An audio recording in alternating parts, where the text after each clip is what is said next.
Anthony Grassi for D3 Ticker here at the Women Leaders in Sports National Convention.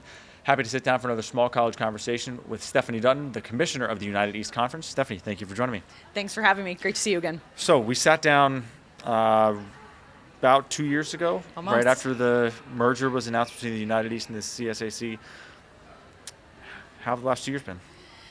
It has been chaotic. It is hard to imagine that we are almost 2 years into that process. We did sit down very shortly after our intent to merge was announced, and really after we met, we spent that next 6-7 months full speed ahead, sprinting to sort of a fake finish line, more or less, to really be ready to implement and make this happen July 1st of that year. So last year was our first full academic year as a merged group. We are already in year 2. It has gone by in a blur. We are still problem solving, strategizing, future planning of what this looks like in a very different dynamic than what we were 2 years ago as an entity. But it's been good. It's been crazy. It's been good. It's been challenging, but we're still here. So what have been the biggest challenges? And we probably take this in windows, probably the 6 months between intent to merge, to merger announced, and then I imagine you probably split the first year in like 6 month periods or quarters each. So what have been kind of the biggest challenges in each of those windows? Yeah, we definitely had to take it in stages, even in how we were doing this internally, really because of the short runway that we had to really implement the merge. To announce in December and be effective in July, there are so many pieces of your conference operations that were already in place by both former conferences. So that 6 months initially out the gate after the announcement, it really was getting all of our ducks in a row for that first year and minimizing the disruption to our student athletes.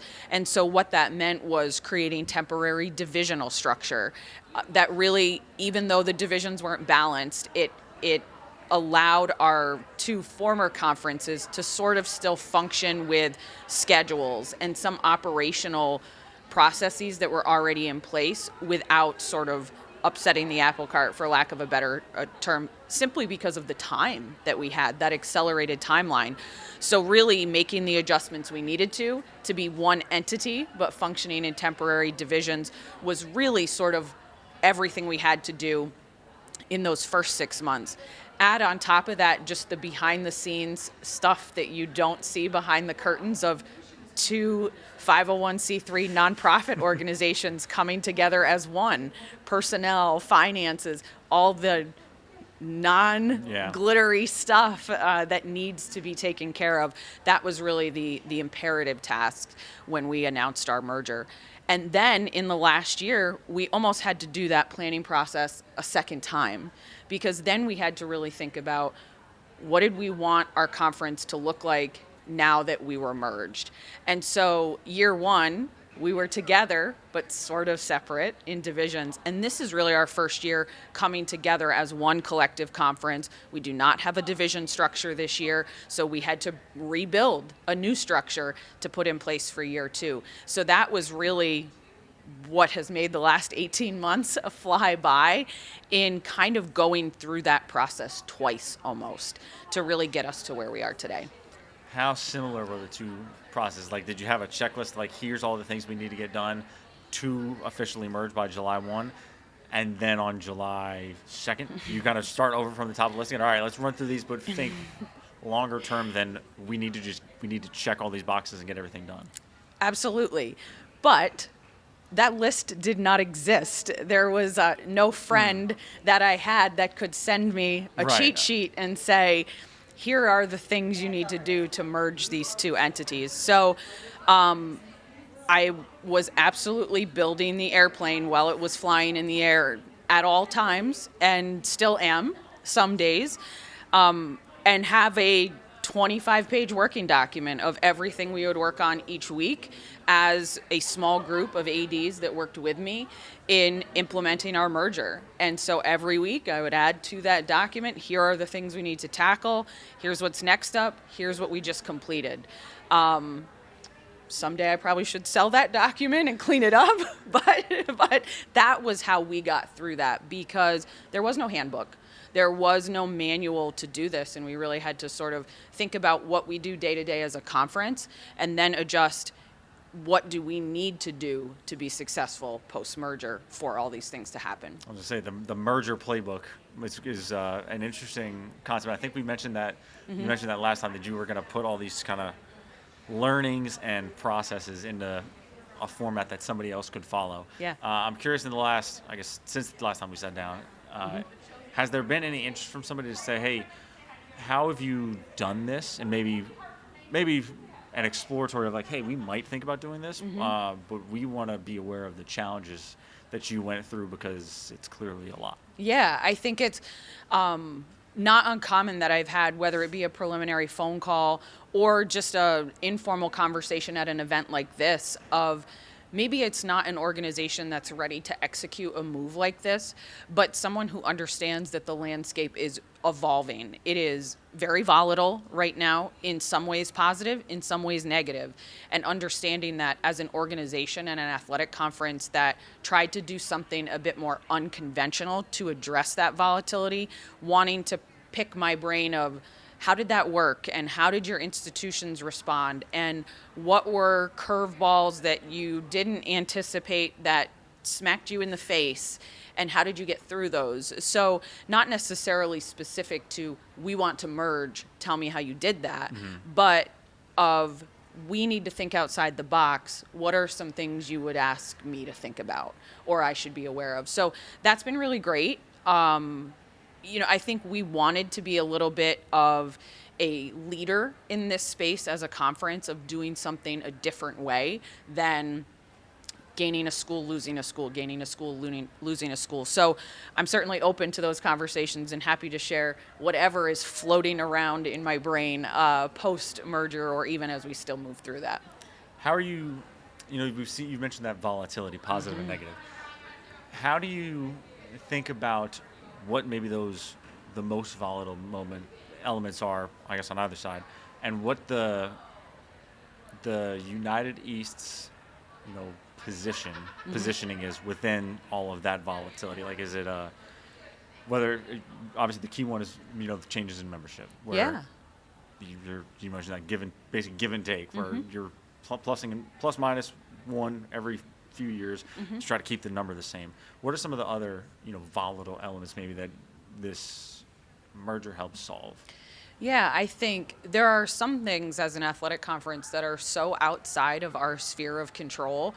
You continue to hear about the demographic cliff and the changing enrollment numbers, not to mention sort of a lower interest in pursuing higher ed. So that's a double whammy right there, between just a declining enrollment and a lower interest level.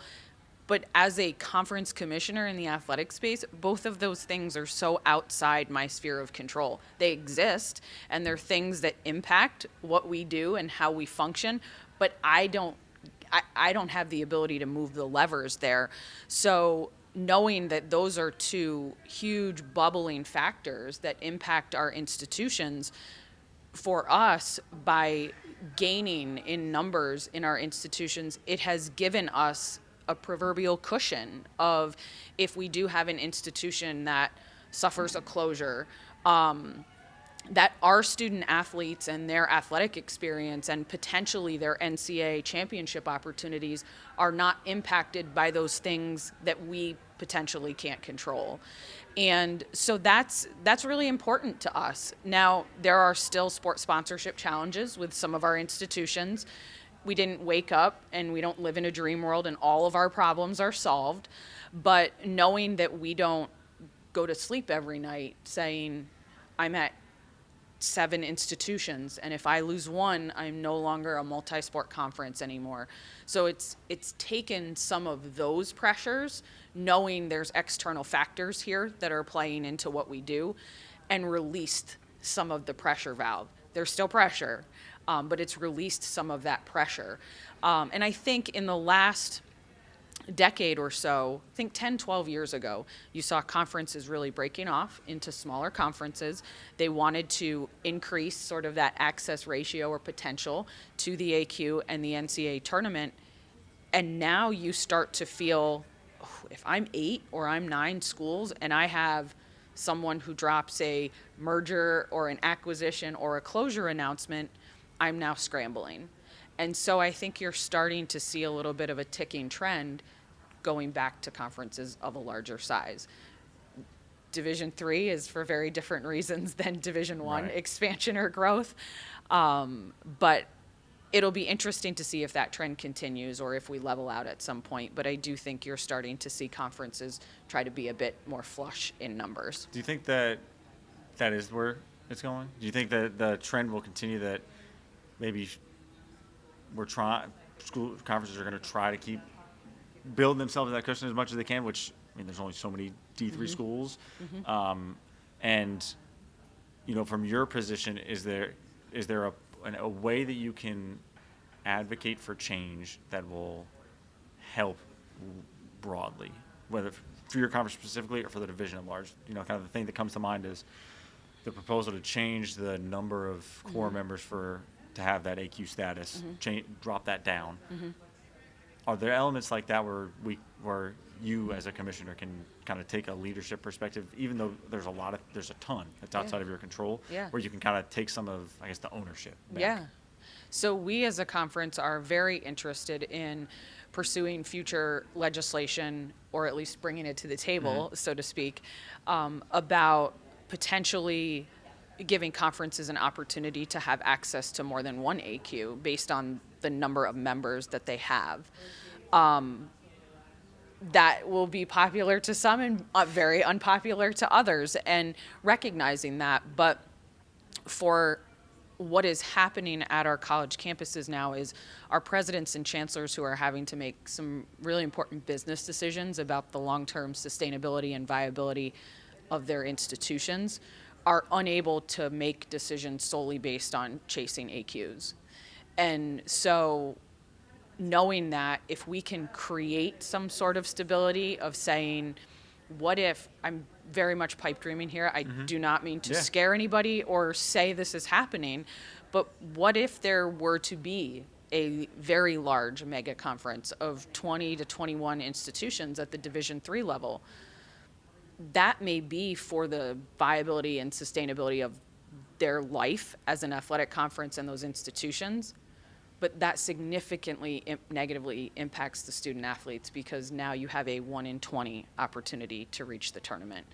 And so trying to find that middle lane that can help institutions not have to stress about their athletic conference membership, but still give them at least a fair crack at making the NCAA tournament, is something that I think we at least need to workshop and think about. It is not how things are done today, but that doesn't mean that they can't be done that way in the future. Right. You mentioned you guys were kind of trying to be at the forefront of this, and when you lead from the front, that you're leading from the front because nobody else has done it before. So you got to kind of pave the road that others have the potential to drive on. How do you think about leading through that? Yeah. Being in your seat, leading a division or a conference through something that's not, that nobody else is, the approach, I guess, that nobody else is taking. It doesn't come without criticism, and there are times when we do unpopular things. I mean, even within our own conference, we went to an unbalanced schedule format this year, where in many of our sports, you don't play everybody. That creates its own arguments and conflicts and negative opinions at times, but you have to be willing to try something. And so not only trying to get that buy-in of, hang with me, we're going to try this, we're going to evaluate it, and if it doesn't work, we'll adapt, or if the landscape changes, we'll adapt again. But also when you're trying to sort of chart a new course or really break, whether it be a conventional bylaw or just conventional thinking, one, you have to have a little bit of patience. It isn't going to happen overnight, even though we all want it to. Even internally, when we talk about potential change of AQ legislation, I tell our members all the time, we may have to go to the well a couple times on this. We may have to bring it to the floor, hear feedback, make changes, and go at it again a second time. And that's okay. That's how you start to get people thinking. That's how you start to get more feedback, more opinions, and I think eventually build buy-in. And so even over the course of the last year where maybe support for such a concept was a bit tentative, when you start to kick the idea around at the dinner table or in the hotel lobby, people start thinking, you start workshopping ideas. And so leveraging those personal relationships with your colleagues, working through different concepts and being able to collaborate, I think is just how you do it. But it has to be a lot of one-on-one touch points as well to get people to understand that we need to think about change for the greater good of the whole. As you mentioned, you're taking a different path. And there are a series of things that if you went down the path the United East is taking, that would be beneficial. It's not just one thing, it's not two things, it's potentially a whole series of things. So how do you kind of also lay out that vision and try to take steps towards creating that opportunity for your peers while also not like shooting what they have right now? Yeah, I think you have to be really respectful of everybody's viewpoints when you're trying to push forward any type of change, because at the same time you have to recognize that what's good for my conference members is not always good for everybody. We are far too diverse of a division, geographically, demographically, competitively, to think that what is good for the United East is good for everybody. But I think it's more so keeping an eye on concepts that allow the division to evolve more so than benefit my conference specifically, and give us space to adapt.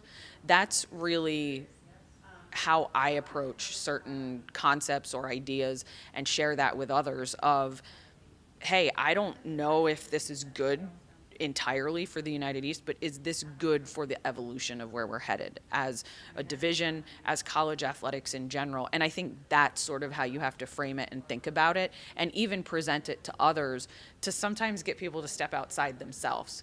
Because even if it's not potentially great for you and your members, is it of benefit to a larger segment of the population? So it's hard to step outside ourselves. We work in silos, and we work with our members or at our institutions, and we solely focus in almost a hyper-focused way on our own problems. But thinking about sort of the bigger picture, that 10,000-foot view is so important as you try to make changes. You also can't do too much too fast. Yeah. Because we don't like change. We are humans, and we do not like change. So sometimes you do have to have that patience that I mentioned to do things in a more graduated sense. And also as a leader to have the ability to say, I tried that thing and it really stunk. It isn't going to work. Yeah, the transparency, the honesty. That every out-of-the-box idea we throw out there is not always going to be a home run. And that's okay too. That's how you make progress. So the broad leadership of something bigger than yourself, or bigger than where you're at, isn't probably the most common way of doing things.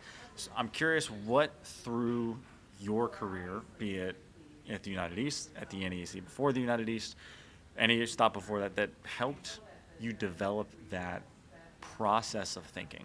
Yeah, I think, well, first and foremost, I had some really great individual mentors just along the path that I've taken that really just were really good examples of how to be good leaders when sometimes it didn't always benefit them personally. And so to see that gives you something to work towards. On the flip side, and a lot of people I don't know would say this, I've also seen some really bad leaders throughout my career, and I think sometimes you learn more from them than those that are great, because you come away from that experience as someone who was either their peer or someone who worked alongside them and say, I know how that impacted me as a person, and I need to make sure that I approach how I do this differently in the future. And that's such an awesome learning experience too, and that's why I think you take something away from either a positive or a negative work experience. It really is what you learn from it. But beyond that, too, I've had some really unique opportunities. Working on a campus when I was at Plattsburgh, it was all hands-on deck type campus that hosted a lot of national level events. So we aspired to be great even though we were small. And that is something that you take with you wherever you go beyond that. And as crazy as it sounds, I started in minor league baseball, where anybody who's worked in minor league sports knows that you can go from being dressed as a chicken sandwich in the second inning to pulling the tarp in the fifth. And if you don't learn how to be adaptable in an environment like that, which seems so menial when I say it here, in comparing it to grand scheme strategic planning, but that ability to say, I just need to do whatever I need to do to get the job done. The show literally must go on. It builds that vibe inside you to be able to tackle whatever comes your way and say, we got this. I don't know what I'm doing, but we're going to figure this out, because 9.9 times out of 10, we usually do figure it out. And so I think with it just comes some learned experience and some time. I don't know that I would have been able to execute this merger 10 years ago. I think it was right place, right time, that I had some experience behind me to be able to do it with a little bit of grace, but also to really admit to people when things are hard. I think that's really important as a leader. When you're going through something hard and it's something that is challenging or sort of bending the brains of your members or your people, to be able to stand in front of them and say, hey, this was really hard. Thanks for hanging with me through this. We were all in it together. I wasn't my best all the time, but we did it. And I think being able to have some grace in those moments is really important too. Were there moments through your career at any stop that helped prepare you for what you've gone through the last 2 years? And maybe it's the dressing like a chicken sandwich and then pulling the tarp. But there are, you laid it out perfectly. There are moments that you take from good leadership and bad leadership that you can apply to all other situations because of the lesson that you can take from it. Yeah. So were there moments throughout your career, or maybe specific lessons that you've learned throughout your career that helped you over the last couple of years through this? Yeah, I mean, I can even think of jobs before I worked in athletics where there were situations where I just was put into the fire. And I think when I was younger, I would definitely have those immature moments as a young professional of, I'm in over my head, I can't do this, we're never going to get out.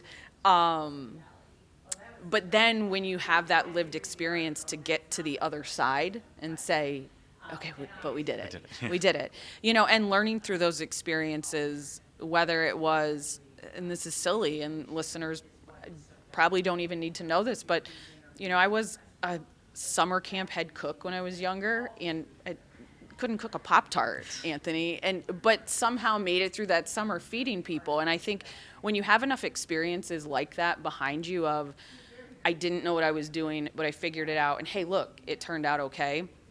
You learn not to get too high and low in the stressful moments of, okay, this is not the catastrophe that I think it is. We're going to figure this out. We're going to get through it. But you also, as you grow as a professional, learn, I sometimes need to ask for help too. I need to say when I'm in over my head, I need to say, we need to outsource this, or we need to bring in a different party to assist us.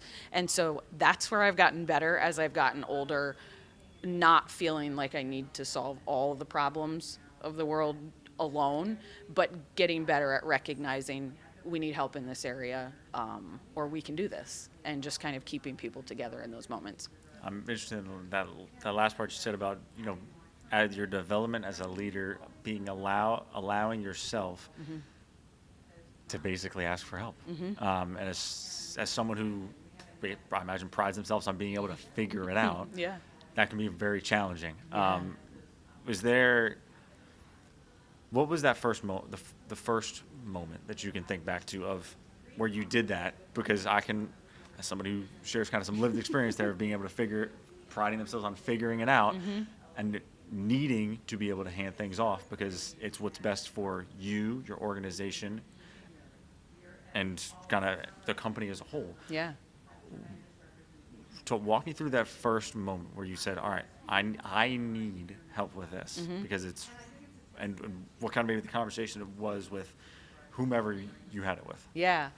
I think when I was working at the campus level, I started as an assistant SID at Plattsburgh, and within maybe 6 months, I went from being the number 2 to running a solo shop, and did so for a year and a half, but did so in a sense that it was the environment that we had to be in. There were fiscal challenges all over the place at campuses everywhere. And so at that time, we didn't have the ability to hire an assistant. And we still have institutions in that position right now. And that was such a challenging time, that year and a half of wanting to provide a really great opportunity for our student athletes, service the media in that role, and not lose myself in the process. And admittedly, I lost myself in the process. I was young. I was, mid-20s. So you struggle in those times with, I'm really trying to prove myself and I'm trying to show my steel here, but I'm also floundering. I am treading water at best. And I didn't ask for help in the most graceful ways when I was younger. I definitely... As it happens, yes. Yeah. It was more, I'm at my breaking point and I've broken and now I'm asking for help. And so that was probably the first instance of really asking for help, but not doing it maybe in the best way. But then being able to reflect on that experience and say, okay, what were the signs that maybe I needed to identify before I broke to then be able to ask for help. And as with anything, usually when we ask, we get the support that we need, whether it be in personnel. Sometimes it doesn't always look the way we want it to, but we get support in ways that we need it. And so taking away from that and now being in a role like this, knowing professionally what are my strengths and weaknesses, not only when do I need support to just do the work, but also, hey, this is not in my wheelhouse. Let's call someone who's a rock star in this space. I don't need to fake it till I make it. I can recognize this is not my sweet spot, and let's call someone whose it is. What was the moment that you felt that you could do what you're doing right now, being the commissioner? Because we were talking before, you were at Plattsburgh, you were there for a while in communications, then SID, and then you were the interim, and then you went to the NEAC, which is now the United East, and now you're here. What was the I can do it moment? Or do you feel like you've had that yet? I don't know. Maybe some people do get that moment. I don't know if I ever had one specific I can do it moment, or I'm there, or the feeling like I've arrived in that role that I'm meant to be in. But I think because I took a backdoor way to conference life. Admittedly, I was ready to leave college athletics when I came to the conference realm. And it was a colleague that I had met through work. I had met through the work I did at Plattsburgh that said, hang in there. Can you try the conference realm? I think you'll like it. Don't leave yet. And so took a stab at the assistant commissioner role. And I think in that job, it fit because of my skill set as a former sports information director. But I did know in that role when I was in it that I didn't want to be in that role long term. I knew I needed to step into something else. And that was going to serve as a bridge in one capacity or another. I never sat in a room and said, I want to be a commissioner. That never was on the dream, It was a role that presented itself in front of me, and I took it, and it's where I am now. And so I think there are many of us that there are days we wake up and ask ourselves, can I do this job? Or should I be doing this job? Because like any job, it is challenging on some days and it can wear you down. So I don't know if I've ever had a one, I can Like do sigh of this relief, job, yeah. sigh of relief. So that I don't know, but I do think that it's, feeling good about what you do and knowing that I'm giving the best that I can to this role and to our members, and seeing us move forward. And that, I think, is affirming for me in the work that we do, that we continue to really do everything we can to meet the needs of our student athletes and do so in a positive way. And so when I'm not excited about that, then I know it's time to move on. Yeah, when you see the progress, that can kind of help calm some of the concerns that you may have. Yeah. I want to get you out of these last two things. Yeah. We, obviously the United States is now the biggest Division III conference Yeah. in the country. I'm curious, what are the opportunities to use that mass, as we can call it, Yeah.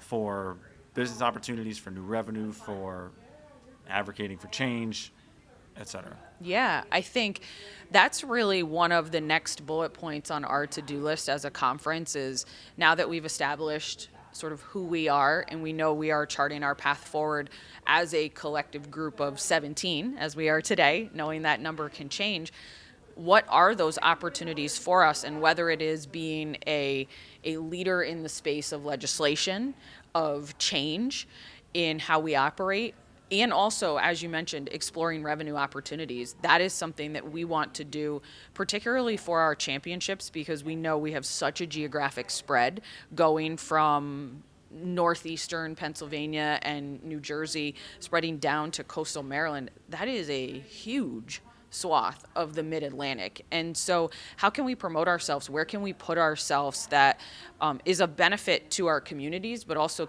a benefit to us as a conference? So there are so many things that we need to try to stay ahead of in the streaming space. I think you lose a little bit of steam in those areas when you're trying to do what we did over the last 18 months, because some days you're just trying to keep the doors open and running and manage your day-to-day ops. But I think there's so many opportunities from what can we do from a streaming perspective, what can we do for sponsorships as far as of our championships or even of our awards. We now have so many awards because we have so many student athletes that there are just so many opportunities for folks to partner with us and help us grow as we hope to continue to be the largest, if not one of, in Division III moving forward. So there's a lot of opportunities ahead for the United East. Yeah. What is the biggest challenge you're facing? Be it with the United East, Yeah. in your role as commissioner, professional development. What is the biggest challenge that you're facing? I think that folks working in athletics are going through it right now. They are going through it.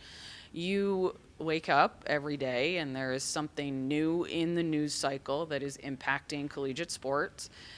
Some of it we don't even know how it's going to impact Division III. So there's more uncertainty today than any other time that I can recall in college athletics. And I think so many of us that are maybe mid or advanced in our career span can remember a time when you would go to a conference meeting and get a 5-year schedule, and that schedule never changed. That was your 5-year schedule. I can tell you where I'm going to be on October 10th, 2026. And that is just not the norm. And so trying to help people navigate not only the administrative challenges that they are facing, whether it be fiscal, personnel, or just the wear and tear of this dynamic right now, but also trying to get people to understand that change is now the norm. That stability that we were used to and really comfortable with, which is what type A people really thrive on, is really just not who we are anymore. And so I think the biggest challenge for me these days is just continuing to try to find the best way to support my conference members, whether it be as an institution or even just the one-on-one support that you are trying to provide folks. People management is a huge principle of what I do myself, my personal leadership philosophy, the one-on-one touch points, the emotional management, the people management. But doing that is hard. It's not easy, and it's exponentially more difficult when you have 17 schools to do that at. That is not a woe is me comment. It's just the needs are high right now. Folks need more support, and it's just not coming because of where we're at. And so just trying to make sure that you're taking care of your people is tough, but it's what we do. Yeah. Stephanie, a lot of valuable insights. We talked about a ton. Thank you for joining me. Thanks for having me.